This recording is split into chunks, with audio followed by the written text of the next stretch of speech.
नमस्कार, वणकम। मैं इस वक्त तमिलनाडु में मदुरई में। मदुरई जो कि तमिलनाडु की सांस्कृतिक राजधानी कहलाती है, कम से कम यहाँ के लोग कहते हैं, क्योंकि चेन्नई जो है ये बिल्कुल तमिलनाडु के कोने में पड़ जाता है। यूं भी चेन्नई इसलिए बड़ा शहर बना चूंकि एक औपनिवेशिक काल में वो एक बड़ा क्षेत्र बना था। लेकिन यहाँ के लोग कहते हैं कि सांस्कृतिक राजधानी तो मदुरई है। यहाँ का सुंदर मीनाक्षी मंदिर और तमाम दूसरे मंदिर जो हैं प्रसिद्ध हैं। और तमिलनाडु के लोग ये भी कहते हैं कि यहाँ की राजनीति का मिजाज मदुरई से बनता है। उस मदुरई में आज मैं हूँ इस संडे सत्संग के लिए। सवाल वो जो पिछले एक हफ्ते से मेरे तमाम दोस्त, तमाम शुभ चिंतक, तमाम आलोचक आलोचक भी तो शुभ चिंतक ही हैं, चिंता तो करते हैं कम से कम, वो मुझसे पूछ रहे हैं। जब से 22 तारीख को एक बैठक हुई, 22 तारीख को दिल्ली में कॉन्स्टिट्यूशन क्लब में हम लोगों ने एक बैठक बुलाई, जिसमें इस पर चर्चा हुई कि क्या ये जो भारत जोड़ो यात्रा का कार्यक्रम जो कांग्रेस ने घोषित किया, उस कार्यक्रम से जन आंदोलनों का क्या रिश्ता होना चाहिए। इस पर हमने बैठक बुलाई। हम मतलब मैं अकेला नहीं, 8 लोग थे उसमें। अरुणा रॉय जी जो कि मजदूर किसान शक्ति संगठन से जुड़ी है, आरटीआई आंदोलन से जुड़ी रही। पीवी राजगोपाल जी जो इस देश में पदयात्राओं के एक तरह से सबसे सिद्धहस्त व्यक्ति हैं, गांधीवादी हैं। देवानूर महादेव जी जिनकी किताब का चर्चा मैंने हाल ही में की थी, आरएसएस के बारे में उनकी किताब आई है, लेखक हैं, चिंतक हैं, दार्शनिक हैं। गणेश देवी जो कि देश की भाषाविद कहे जाते हैं, लेकिन साथ में देश के जो डीएनटी जो देश का इस वक्त महादलित से भी महादलित समाज है, उसके कल्याण के लिए जिन्होंने अपना पूरा जीवन लगा दिया है। बेजवाड़ा विल्सन जो कि सफाई कर्मचारी आंदोलन चलाते हैं। शरद बेहार जो देश के सबसे निष्ठ, सबसे ईमानदार सिविल सर्वेंट्स में आईएएस अफसरों में जाने जाते रहे, रिटायर हो चुके हैं, जन आंदोलनों के मित्र रहे। और सैयदा हमीद जी जो कि नीति आयोग के सदस्य रही हैं, देश के तमाम जन आंदोलनों के पक्ष में हमेशा खड़ी रही। हम 8 लोगों ने चिट्ठी लिख के देश के तमाम जन आंदोलनों को इनवाइट किया था, कहा था इस यात्रा के बारे में हमारा क्या रुख होना चाहिए, और उसके बाद में घोषित किया था कि हम इस यात्रा का स्वागत करते हैं और अपने अपने तरीके से इसका समर्थन करेंगे, इससे अपने अपने तरीके से जुड़ेंगे। इसके बाद बवाल तो नहीं कह सकता, मगर हाँ एक बयार सी जरूर है सवालों की। दोनों तरफ से सवाल। जो जन आंदोलनों के मित्र हैं वो कह रहे हैं अरे कांग्रेस के साथ चले गए, कांग्रेस से जुड़ गए, ये क्यों किया। और दूसरी तरफ जो कांग्रेस के घनघोर प्रशंसक और मित्र हैं वो कह रहे हैं अरे ये अंधा आंदोलन वालों को साथ ले लिया, ये कांग्रेस को क्या हो गया। और उधर जो बीजेपी वाले हैं वो कह रहे हैं देखिए कल तक कांग्रेस के बारे में ये कहते थे, आज ये कहते हैं जरूर कुछ डील हुआ है, जरूर कुछ वो हुआ है। मैंने सोचा आज आराम से खुल के इस पे बात करते हैं। कई दोस्तों ने प्रश्न भी भेजे हैं और मैंने हमारे सहयोगी आशुतोष जी से कहा कि भाई वो प्रश्न आप यहाँ पे लगा दीजिएगा ताकि किसी साथी को ये महसूस ना हो कि उसके सवालों का जवाब दे। लेकिन सवालों का जवाब देने से पहले असली बात, पिछले बहुत वक्त से इस संडे सत्संग में बार बार मैं क्या कह रहा हूं, पिछले साल भर से 1.5-2 साल से मैं क्या लिख रहा हूं। इस देश के तमाम शुभ चिंतक, बुद्धिजीवी, कार्यकर्ता, इस देश के स्वतंत्रता संग्राम में जुड़े हुए लोग क्या चिंता व्यक्त कर रहे हैं कि आज देश पे खतरा है। ये कोई सामान्य खतरा नहीं है। ये जो बिल्किस बानो वाला मामला हुआ एक तरह से पूरे हमारे देश के लिए दर्पण है। ये मामला, ये देश उस हालत में आ गया है जहां बलात्कारियों और हत्यारों को फूल माला पहना के उनका स्वागत किया जाता है। ये देश उस हालत में आ गया है कि इस देश के संसद सदस्य पैदल चल के राष्ट्रपति भवन में एक ज्ञापन देने नहीं जा सकते, गिरफ्तार किया जा रहा है। ये देश उस हालत में आ गया है कि अगर कोई एक इंडिपेंडेंट टीवी चैनल है जो हिम्मत से उनके खिलाफ बोल रही, हिम्मत से बोलना मतलब कम से कम ईमानदारी से खड़ी है, बोल रही है, सरकार के इशारे पे दुम की तरह नहीं नाच रही, अब उस चैनल को खरीद लिया जा रहा है। यही काम वैसे रशिया में भी होता है, जो विरोध करेगा उसको या तो खरीद लिया जाएगा, जेल में डाल दिया जाएगा। ये देश उस हालत में है जहां 99% लोगों की इनकम पिछले 2 साल में गिरी है। अपने परिवार सबको देख लीजिएगा। लेकिन जहां 2 लोगों की आमदनी, 2 लोगों का साम्राज्य दिन रात चौगनी वृद्धि कर रहा है। अंबानी जी की संपत्ति 3 गुना बढ़ गई है, जब पूरे देश की संपत्ति गिर रही थी, कम हो रही थी। और अडानी जी की संपत्ति 14 गुना बढ़ गई। और यही वो अडानी जी हैं जिन्होंने कल परसों एनडीटीवी को खरीद लिया है, उनकी मालिकों की इच्छा के विरुद्ध। पिछले बहुत समय से हम लोग बार बार कह रहे हैं, अब ये समय देश बचाने का है। अब ये समय, हम जानते नहीं कितने समय तक देश चलेगा। अभी न्यायाधीश रामन्ना जी रिटायर हुए, बहुत सुंदर 29 भाषण दे के रिटायर हुए, लेकिन एक भी ऐसा आदेश नहीं दे पाए जो कि सरकार की इच्छा, सरकार को तंग कर सके, सरकार के जो मानवाधिकारों का गला घोंटने का अभियान है उसको रोक सके। ऐसे में क्या करना चाहिए? जब भी ऐसी कोई परिस्थिति आती है, जैसे देश में आजादी की लड़ाई के समय आई, जैसे इमरजेंसी के समय आई, क्योंकि इमरजेंसी के समय सब लोगों ने कहा अब कोई प्राथमिकता नहीं, अब केवल एक ही प्राथमिकता है, देश को इस लोकतंत्र पे हमले से बचाना। आज ऐसी एक घड़ी में हम, जहां सर्वोपरि प्राथमिकता, मैं अपने तमाम दोस्तों को कहता हूं, जो लोग मेरे से सवाल पूछते हैं उनसे भी कहता हूं, मेरे दोस्त, मुझसे सवाल पूछने से पहले आप पब्लिक में क्या कह रहे थे? आप कह रहे थे आज देश को खतरा है, आप कह रहे थे देश की एकता को खतरा है, आप कह रहे थे देश की अर्थव्यवस्था को खतरा है, आप कह रहे थे इतने बड़े खतरे का मुकाबला हमें करना होगा। कैसे करेंगे? अगर किसी के पास ऐसी कोई बनी बनाई शक्ति है जिससे देश के खतरे का मुकाबला हो सकता है, तो मैं उसे सलाम करता हूं, उसके पीछे चलने को तैयार हूं। लेकिन अगर ऐसी कोई बनी बनाई शक्ति नहीं, तो कौन वो पुल बनाएगा? आज इस देश में इस खतरे का मुकाबला करने की 2 बड़ी शक्तियां हैं, दोनों अपने आप में अपूर्ण है। एक तरफ जन आंदोलन है, जन आंदोलनों ने पिछले 8 साल में इस देश में जमीन पर संघर्ष किया है, मुकाबला किया है। और मैंने तो बार बार कहा है, पिछले 8 साल में इस देश का विपक्ष संसद से ज्यादा सड़क पे रहा है, तो वो विपक्ष है।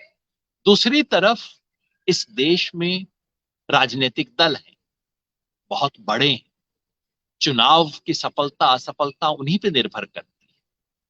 जन आंदोलनों के पास ऊर्जा है, राजनीतिक दलों के पास व्यापकता है। जन आंदोलनों के पास मुद्दे हैं, पार्टियों के पास चुनाव का एजेंडा है। जन आंदोलनों के पास प्रतिरोध है, पार्टियों के पास उसे चुनावी परिणाम में बदलने की मशीन है। आज दिक्कत ये है कि ये दोनों अपने आप में अपूर्ण है, और अगर इस देश पर हो रहे इस हमले का विरोध करना है, भारत के स्वधर्म पे जो विधर्म का हमला है इसका विरोध करना है, तो हमें इन दोनों शक्तियों को किसी तरह से जोड़ना होगा। यही प्रयास हम कर रहे हैं। वैसे स्वराज इंडिया खुद अपने आप में पॉलिटिकल पार्टी है, लेकिन 6 महीना पहले हमने स्वराज इंडिया में एक प्रस्ताव, पूरे देश की परिस्थिति पे विचार करने के बाद प्रस्ताव पारित किया। हमने कहा कि देखिए, जहां देश को इतना बड़ा संकट है, वैसे में हम कहें कि हम अगले 6 महीना, अगले 2 साल अपने संगठन का ये विस्तार करेंगे, इतनी इकाइयां बढ़ा लेंगे, वहां पे चुनाव लड़ेंगे, इतने चुनाव में हम उम्मीद करते हैं सफलता प्राप्त कर लेंगे। इसका देश के लिए क्या महत्व है? देश पहले, पार्टी बाद। इसलिए स्वराज इंडिया ने फैसला किया कि हम अगले 2 वर्ष में अपना फोकस अपनी पार्टी के लिए चुनाव जीतने में, अपनी पार्टी के संगठन के विस्तार भर पे नहीं लगाएंगे। हमारा फोकस रहेगा जिस भी तरह अगर हम छोटे से छोटा भी कंट्रीब्यूशन कर सकें इस वक्त देश को बचाने का, 2024 तक जो अवसर है उसका बेहतर से बेहतर इस्तेमाल कैसे कर सकें, उसमें हम लगाएंगे। ये फैसला हमने किया और उसी फैसले को लेके हम काम कर रहे हैं। तो ये जो सारा निर्णय है, ये जो सारी बातचीत है, इसे आप केवल कांग्रेस के संदर्भ में मत देखिए, ये केवल राहुल गांधी के संदर्भ में मत देखिए, इसे केवल भारत जोड़ो यात्रा के संदर्भ में मत देखिए। वो पहला अवसर है, ये प्रयास है इस देश में दलों और राजनीतिक आंदोलनों के बीच में संबंध, एक पुल बनाने का अवसर है। एक बार ये पुल बनता है, कल को दूसरी पार्टियां भी हो सकती है, कल को दूसरे जन संगठन भी हो सकते हैं, जो हमसे ज्यादा मजबूत जन संगठन हो सकता है। पार्टियां कांग्रेस के अलावा कई और पार्टियां हैं जो इसके अंदर आ जाएं, जो इस वक्त देश बचाने को खड़ा है वो हमारा मित्र है, उससे कोई दुश्मनी नहीं। हमारा अतीत, हमारी पुरानी मान्यताएं कोई रास्ते में नहीं है। सबसे बड़ी बात इस वक्त यही है कि देश बचाने के लिए कौन प्रासंगिक है। इस संदर्भ में पिछले कुछ दिनों में कई डेवलपमेंट्स हुए हैं। 9 अगस्त को देश के तमाम समाजवादी नेता बहुत वर्षों से, क्योंकि वो अगस्त क्रांति का दिन है, मुंबई में अगस्त क्रांति दिवस मनाते हैं। इस साल कांग्रेस पार्टी की तरफ से दिग्विजय सिंह जी, जो उनके वरिष्ठ नेता हैं, वो कांग्रेस अध्यक्ष की चिट्ठी लेके गए और जन आंदोलनों से अनुरोध किया कि हम ये भारत जोड़ो यात्रा निकाल रहे हैं, आप भी इसमें सहयोग कीजिए। उनके इस अनुरोध पर विचार करने के लिए 19 अगस्त को गांधी पीस फाउंडेशन दिल्ली में देश के तमाम समाजवादी रुझान वाले समाजवादी और गांधीवादी रुझान वाले तमाम जन संगठनों की एक बैठक हुई। मेधा पाटकर जी उसमें मौजूद थी, अली अनवर साहब उसमें मौजूद थे, जस्टिस पॉल से पाटिल वहां पे थे, डॉक्टर सुनीलम थे, तमाम, तुषार गांधी भी उस प्रक्रिया पहल के साथ शामिल थे, जिसमें सबने फैसला किया कि नफरत छोड़ो भारत जोड़ो नामक एक अभियान चलाया जाएगा। ये अभियान स्वतंत्र है, लेकिन साथ में ये भी फैसला हुआ कि कांग्रेस के इस भारत जोड़ो अभियान का स्वागत और समर्थन किया जाएगा और अपने तरीके से जो जहां जुड़ना चाहे वो करेगा। ये 19 अगस्त की बात है। 22 अगस्त को वो दूसरी मीटिंग हुई जिसका मैंने जिक्र किया कि इस प्रयास में हमने कोशिश की है कि जितने भी जन संगठन हो सकते हैं सबको आमंत्रित किया, खुले सवाल के साथ कि ऐसा ऐसा एक प्रस्ताव है, बताइए आपकी क्या राय है। और खूब खुल के राय बातचीत हुई। वहां दिग्विजय सिंह जी भी मौजूद थे, जिन्होंने कांग्रेस का पक्ष रखा, बताया यात्रा में क्या होगा। और दोपहर बाद राहुल गांधी भी मौजूद थे, जिन्होंने काफी सवालों का और बहुत तीखे और कड़वे सवालों का जवाब दिया। और उस सब के बाद राय ये बनी कि ठीक है, इस यात्रा का हम स्वागत करें, इसका हम अपने अपने तरीके से इसमें जुड़ने की एक प्रक्रिया बनाएं। पूरी यात्रा में शामिल होने का फैसला नहीं हुआ, यात्रा का हिस्सा बनने का भी फैसला नहीं हुआ पूरी तरह से। कांग्रेस को जोड़ना तो छोड़ दीजिए, लेकिन ये कि आज की परिस्थिति में ऐसा कोई भी पहल होती है तो वो देश के लिए बेहद जरूरी पहल है और हम इसका समर्थन करें, ये फैसला हुआ है। ये सब मैं इसलिए बताना चाह रहा था कि काफी दोस्त सवाल पूछ रहे हैं, ये साहब क्या आप कांग्रेस में शामिल हो गए? अरे भाई, कांग्रेस ने एक अभियान चलाया है, उस एक अभियान का एक लिमिटेड तरीके से समर्थन और सहयोग करने का फैसला किया है। बाकी कोई पार्टियां चलाएंगी, उनके अभियान से कोई परेशानी नहीं है, बशर्ते वो अभियान इस देश के सामने आज जो सबसे बड़ा खतरा है उस खतरे को एड्रेस करने वाला हो, इस देश को जोड़ने वाला अभियान। वैसा कोई भी अभियान हो, सब करेंगे। तो जैसे मैंने कहा कि उसके बाद से तमाम तरह के सवाल आ रहे हैं और मैंने कहा कि भाई इसमें से कुछ प्रमुख सवाल हैं जो हमारे सामने आए। आज सुबह आपसे पूछा भी था फेसबुक पे, उससे भी कई सवाल आए हैं। आपके जो प्रमुख सवाल हैं ले लेते हैं, उसका जवाब दे देते हैं ताकि एक खुली बातचीत हो। सवाल है देश बचाने और गाने नहीं, तो देश बचाने और गढ़ने का काम बहुत धीमी गति से चलता है, तो महज 100 साल से भी कम के जीवन में आप इतना अधीर क्यों होते हैं? हमारे एक मित्र ने पूछा है, नाम मैं नहीं दे रहा हूं हर एक का, लेकिन मित्रों के सवाल और जो जो गंभीर सवाल पूछे, गहरे सवाल पूछे, इसका मतलब वो सच्चा मित्र। तो उन सब सच्चे मित्रों का धन्यवाद। एक मित्र ने कहा, आप तो योगेन जी हमेशा कहते हैं दीर्घ काल में चीजें होती हैं, तो 100 साल से कम भी जीवन में अब आप अधीर क्यों हो रहे हैं? ये बात सच है भाई, मैं अधीर हो रहा हूं।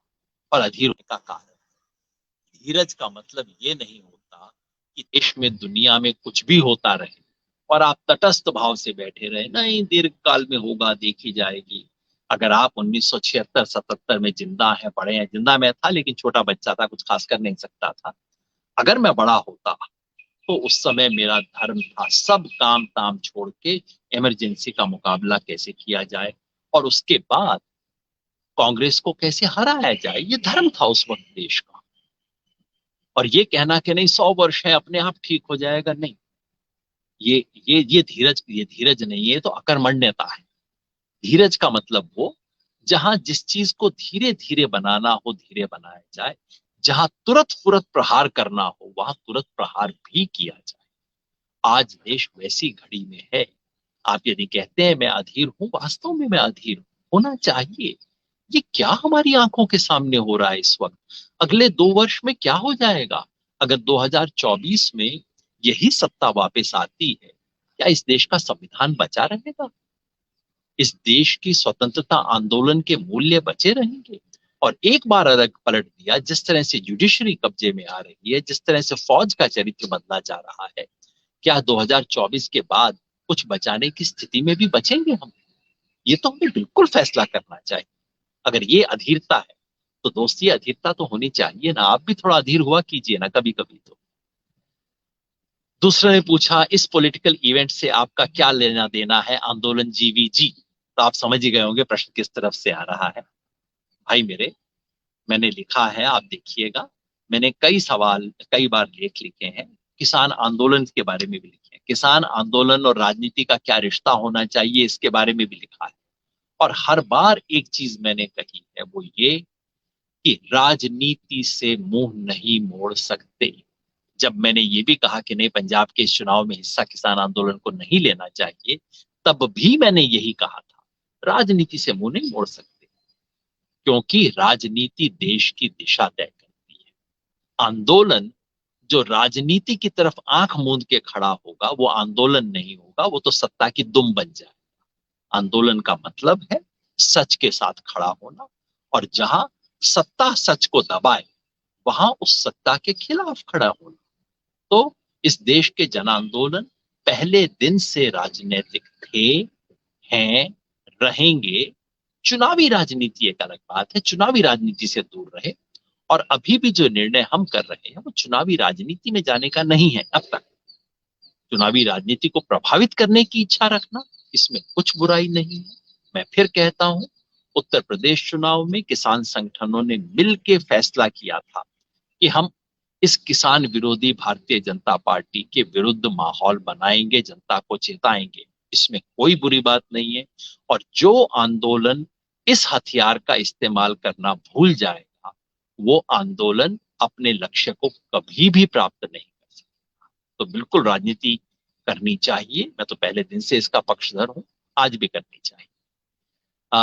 अगला सवाल है, अगर देश बचाना सबके लिए अहम है तो सारी पार्टियां मिलकर काबिल नेतृत्व को क्यों नहीं चुनती?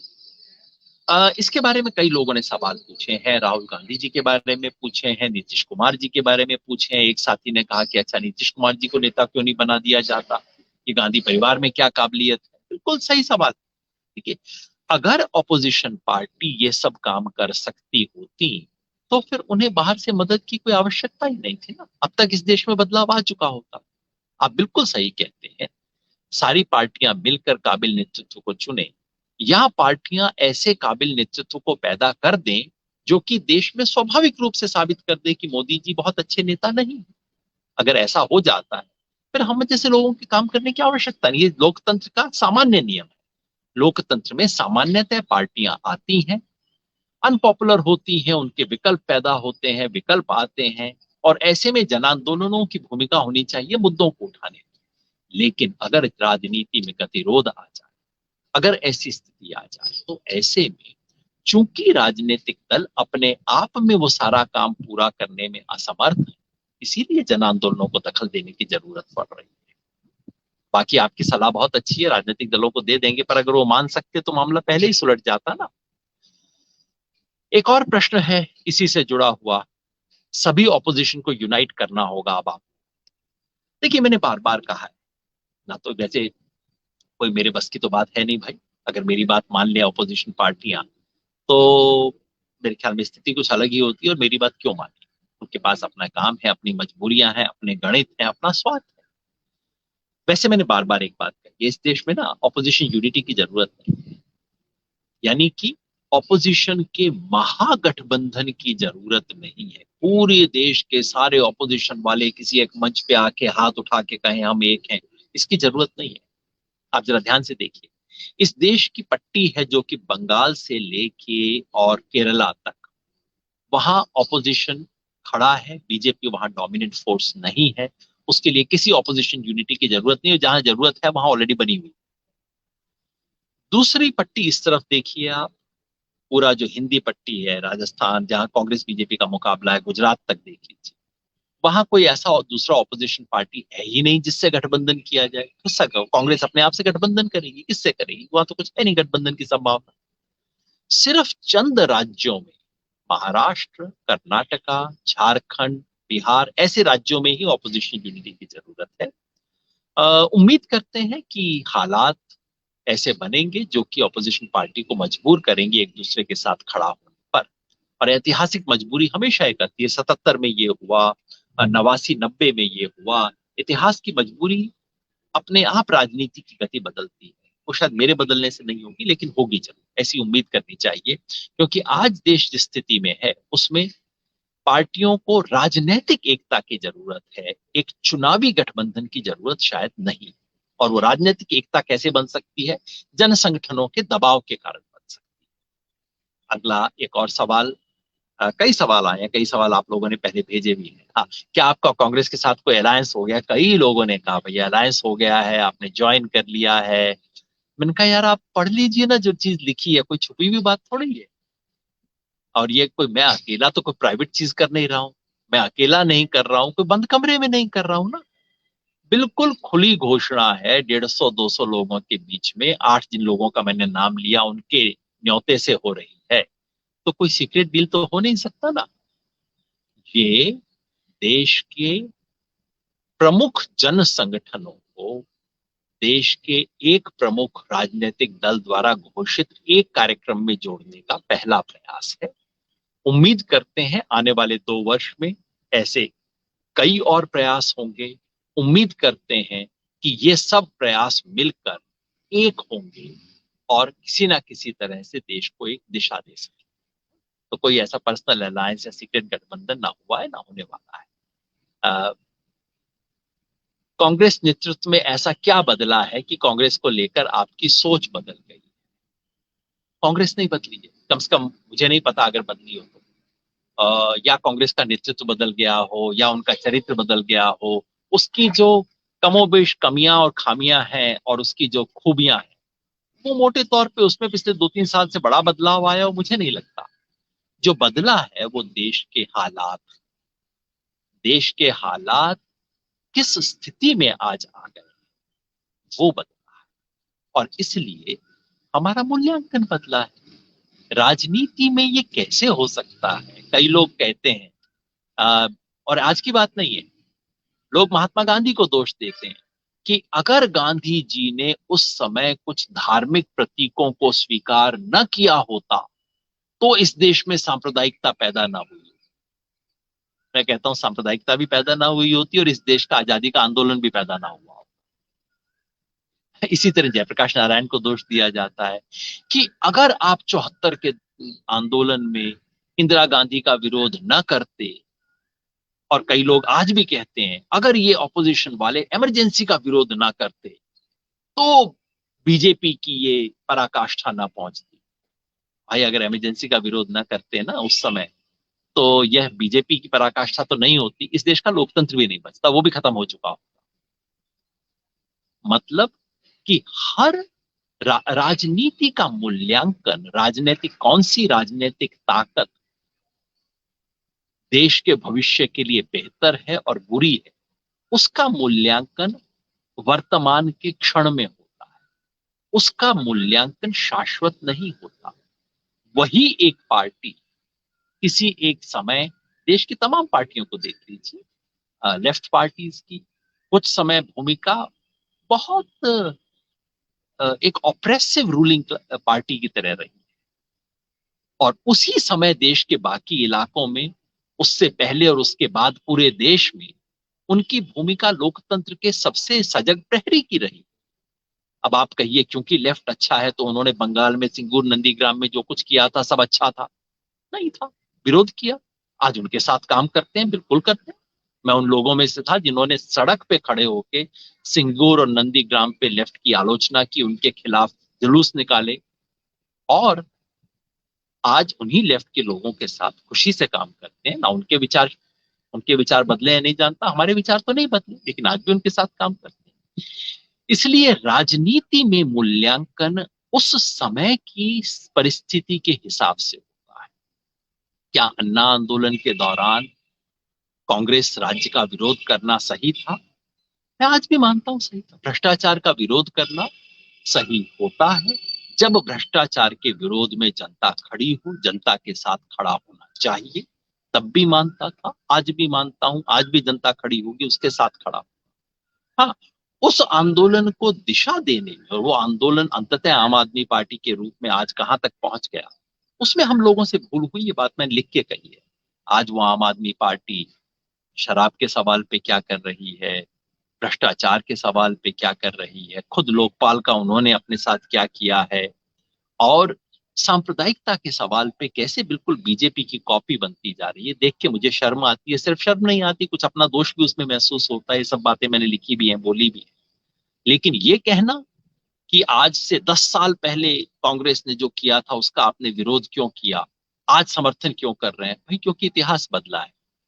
एक बहुत प्रसिद्ध अर्थशास्त्री थे पॉल सैमुअल्सन, उन्होंने कहा था, लोग वैसे इसका श्रेय लॉर्ड कीन्स को देते हैं लेकिन उनका नहीं, पॉल सैमुअल्सन का है। उनसे किसी ने पूछा कि आपने मौद्रिक नीति के बारे में 10 महीने पहले ये कहा था, आज आप ये कह रहे हैं। उन्होंने कहा भाई परिस्थिति बदल गई तो मेरा मूल्यांकन बदल गया। आप क्या करते हैं, what do you do sir? उन्होंने पूछने वाले से पलट के पूछा कि जब हालात बदलते हैं तो आप नहीं बदलते क्या, आप अपना मूल्यांकन नहीं बदलते? ठीक वही बात है, देश के हालात बदले, कांग्रेस का नेतृत्व बदला है या नहीं, कांग्रेस बदली है नहीं, मैं नहीं जानता, देश के हालात बदले।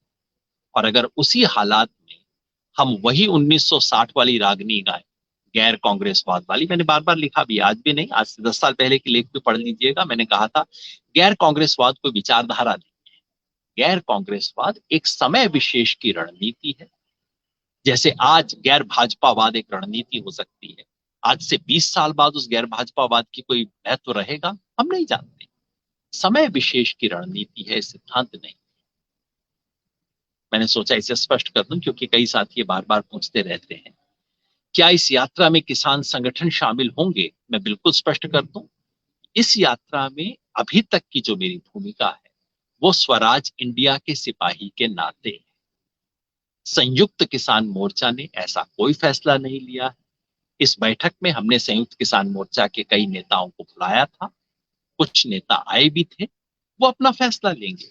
संयुक्त किसान मोर्चा ने ऐसा कोई फैसला नहीं लिया है, और मैं नहीं समझता कि पूरा संयुक्त किसान मोर्चा इसमें शामिल होगा, क्योंकि वो तो अलग अलग संगठनों की अपनी अपनी अलग राय रहती है। लेकिन हाँ, स्वागत जरूर है अगर कोई किसान संगठन ऐसा महसूस करते हैं कि हमारी जिम्मेवारी केवल किसानों के लिए दो फायदे लेने से ज्यादा इस देश के लोकतंत्र को बचाने की जिम्मेवारी भी है।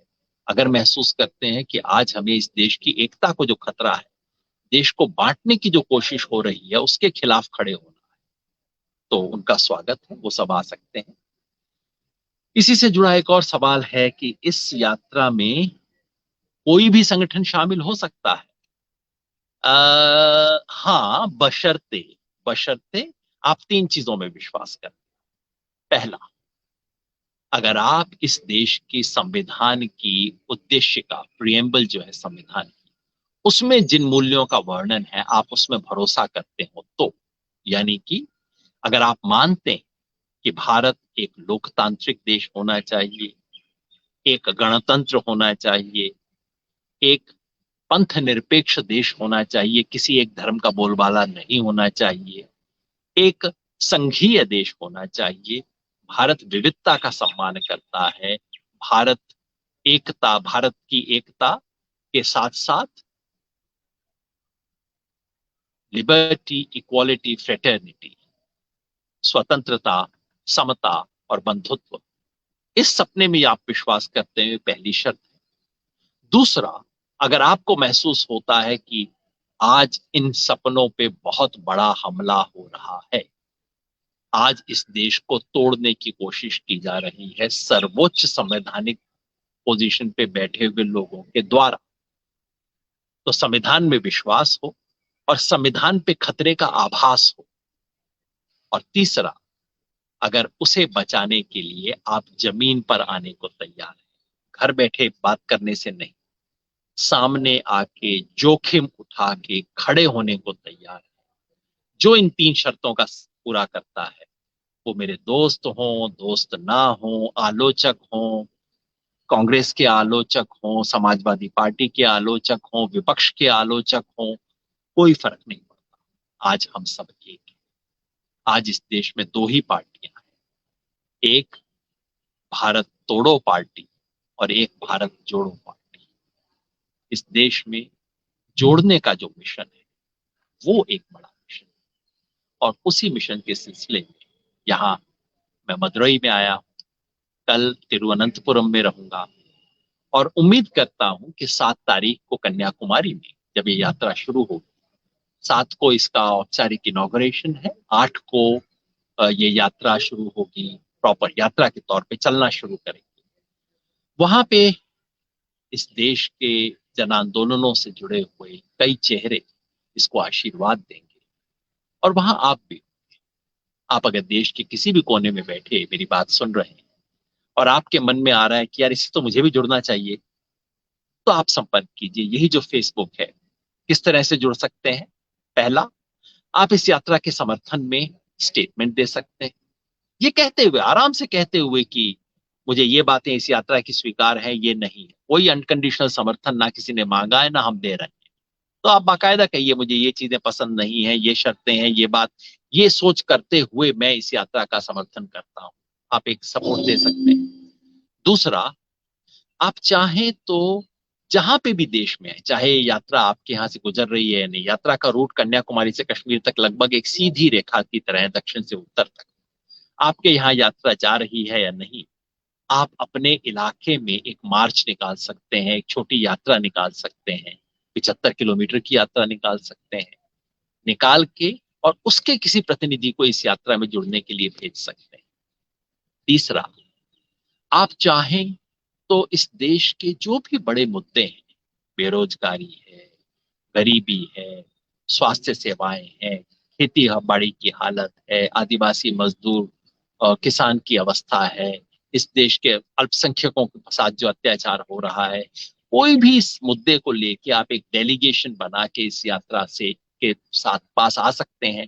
वहां अपनी पिटीशन, अपने सवाल, अपनी एप्लीकेशन और अपनी ठोस मांग इस यात्रा के सामने रख सकते हैं, जिसके बारे में चर्चा होगी। और आप चाहें, आपका संगठन चाहे, तो कुछ दिनों के लिए इस यात्रा के साथ भी चल सकते हैं। अलग अलग तरीके हैं, आप तय कीजिए कि आप इससे कैसे जुड़ना चाहते हैं। और अगर यात्रा से जुड़ने का मन नहीं है, कोई बात नहीं, ये यात्रा एक बड़े उद्देश्य का छोटा सा कदम है। भारत जोड़ो ज्यादा महत्वपूर्ण है, भारत जोड़ो यात्रा से। मन में यदि आपके भारत जोड़ो का भाव है और भारत जोड़ो का आप कोई प्रयास कर रहे हैं, अपने घर में, अपने मोहल्ले में, अपने व्हाट्सएप ग्रुप में, वो भी इस यात्रा का हिस्सा है। क्योंकि अंततः कोई भी यात्रा जो होती है वो मानस यात्रा हो, यही मानस यात्रा मुझे यहाँ तमिलनाडु लेके आई है। ये तमिलनाडु जो कि द्रविड़ विचारधारा का केंद्र रहा है, और उत्तर भारत के हम लोग तो द्रविड़ आंदोलन के बारे में बहुत कम जानते हैं, और कहीं एक धारणा बना दी गई है ये कुछ ना कुछ सेपरेटिस्ट आंदोलन था, ऐसा कुछ एक तरह की धारणा, भ्रांति इसके बारे में बना दी गई। सच बात ये है कि आज द्रविड़ आंदोलन के उस मुख्य स्तंभ से पूरे देश को सीखने की जरूरत है। द्रविड़ आंदोलन के 3 बड़े स्तंभ। पहला, अपनी क्षेत्रीय भाषाई अस्मिता में गर्व, जो हर एक को होना चाहिए, हिंदी भाषियों को भी होना चाहिए, थोड़ा अंग्रेजी के कम आतंक में रहा कीजिए। और ये देश की एकता एक रूपता से नहीं बनती, इस देश की एकता विविधता से है। दूसरा, इस आंदोलन का स्तंभ था सामाजिक न्याय, जिसे गैर ब्राह्मणवाद के रूप में भी पेश किया गया। वो सामाजिक न्याय की मांग और इस देश की जो जातीय, वर्ग और औरत आदमी की विषमताएं, इन विषमताओं को खत्म करना आज भी इस देश का सबसे बड़ा सवाल है।